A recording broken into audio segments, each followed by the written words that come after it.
So what do you do when your main product is known all over the world, but is also, widely condemned? Well, today we're digging into how Philip Morris International is trying to pull off one of the biggest corporate pivots in modern history. We're going to do it by looking at the exact words and numbers they're using to define their future. Let's get into it. And here it is, right at the top.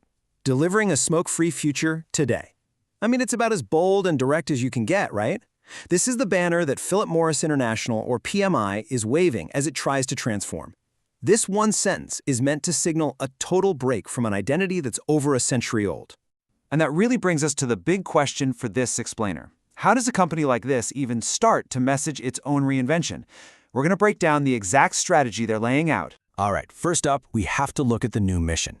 This is the bedrock of their entire message. It's a public declaration that's designed to completely redefine their legacy. And there's the mission, word for word, straight from the company. It's incredibly specific. The goal they're stating isn't just to be a different company, but to actively reduce smoking by replacing cigarettes. That's the core promise they're putting front and center. So what exactly are these smoke-free alternatives they're talking about? Well, according to PMI, we're looking at things like nicotine pouches and heated tobacco products. And you've really got to get what they mean by this because their entire strategy absolutely hinges on this category. Now, talk is one thing, right? But PMI is making sure to back up this mission with some serious data. The company presents a whole slate of key metrics to quantify this transformation, basically framing it not as some far-off dream, but as a reality that's already happening on a massive scale. First, let's just talk about the sheer scale of adoption. The company is claiming that as of mid-2024, they have more than 41 million adult consumers for these smoke-free products. So we're not talking about some small niche market here. The message is that this is a full-blown global movement. And listen, this isn't just happening in one or two places. These products are apparently available in 97 markets all around the world. That number is there to highlight the massive global infrastructure they've built to drive this shift. And to really drive home how serious they are, the company points to an investment of over $14 billion into these products since way back in 2008. This frames the whole thing as a long-term, super capital-intensive strategy, not just some recent marketing campaign.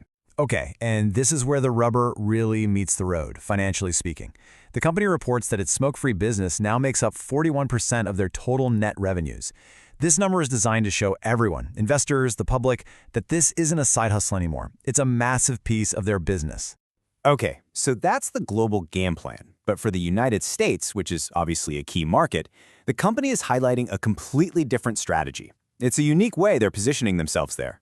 Just look at the contrast here. Globally, the message is all about replacing cigarettes. But in the US, the company goes out of its way to emphasize that it doesn't sell cigarettes at all. Instead, it frames itself as a champion of the smoke-free transition. It's a subtle tweak in the language, but it's a huge deal for their positioning. And to back all of this up, they make a pretty bold claim to market leadership in the US. Citing retail sales value, they state that they have the #1 smoke-free brand in the entire country. This really cements their story of being a key player in this specific category. So, let's pull all of this together. When you piece it all together, what is the core story that Philip Morris International is actually telling us about its new identity? In essence, their strategic narrative really boils down to this. It all starts with a crystal-clear mission for a smoke-free future.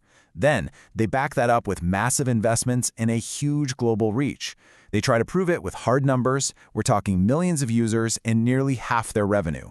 And finally, they customize that message for the all-important US market, where they position themselves as a smoke-free company, full stop. So this leaves us with a final, really fascinating question. PMI's playbook, a new mission, backed by big data, with custom-tailored messaging. It's a perfect case study in corporate reinvention. And it really makes you wonder, in a world that's always changing, how does any company truly redefine what it stands for in our eyes?